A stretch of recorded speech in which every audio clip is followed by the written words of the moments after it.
আসসালামু আলাইকুম মৎস্য শিকারী বন্ধুগণ, আপনারা কেমন আছেন? সবাই আশা করি ভালো আছেন। আমি আগামী দিন যাব নদীতে মাছ ধরার জন্য, তাই একটা টোপ আপনাদের বানিয়ে দেখাবো, যেটা আমি নিজেই ব্যবহার করব। তো স্পেশালি এটা রুই মাছের জন্য টোপটা। তো সব মাছই এটা কম বেশি খাবে। তো আপনারা দেখুন আমি কিভাবে তৈরি করি।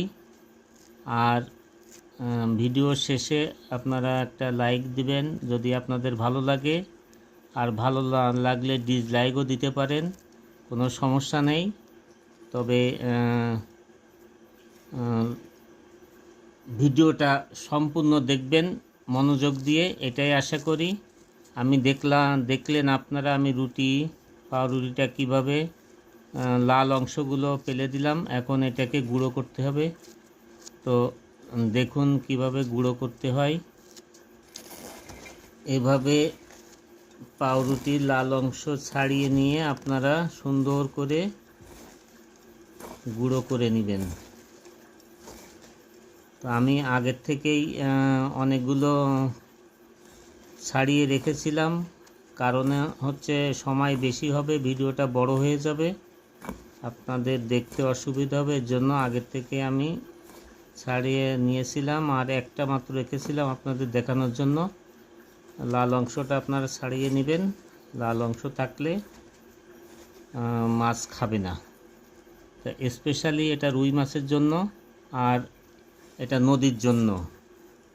নদীতে স্রোত থাকে এবং অনেক বাজে মাছ থাকে, ছোট মাছ থাকে, যার কারণে আপনার টোপটা বেশি সময় বড়শিতে থাকবে না যদি এভাবে তৈরি না করেন। তো উপাদান হচ্ছে পাউরুটি, পিঁপড়ার ডিম আর সামান্য মধু। এতে অনেকেই আপনার সামান্য ঘি, মধু দিয়ে থাকে, কিন্তু মধু আমি দিব না। এই জন্য মধু দিব না, কারণ এটাতে আমি পর্যাপ্ত পিঁপড়ার ডিম দেব। পিঁপড়ার ডিমের বিকল্প হচ্ছে আপনার মধু। যদি আপনার পিঁপড়ার ডিম পর্যাপ্ত না থাকে, সেক্ষেত্রে আপনি মধুর পরিমাণটা একটু বেশি দিয়ে দেবেন। আর যদি পিঁপড়ার ডিম থাকে, তাহলে আপনার আর মধু দেওয়ার প্রয়োজন নেই। তো দেখুন কিভাবে তৈরি করি। এভাবে আপনারা পাউরুটিকে পাউডার করে নেবেন সুন্দর করে। দেখুন হয়ে গেছে প্রায়। এখন পাউরুটিটা যখন পাউডার হয়ে যাবে,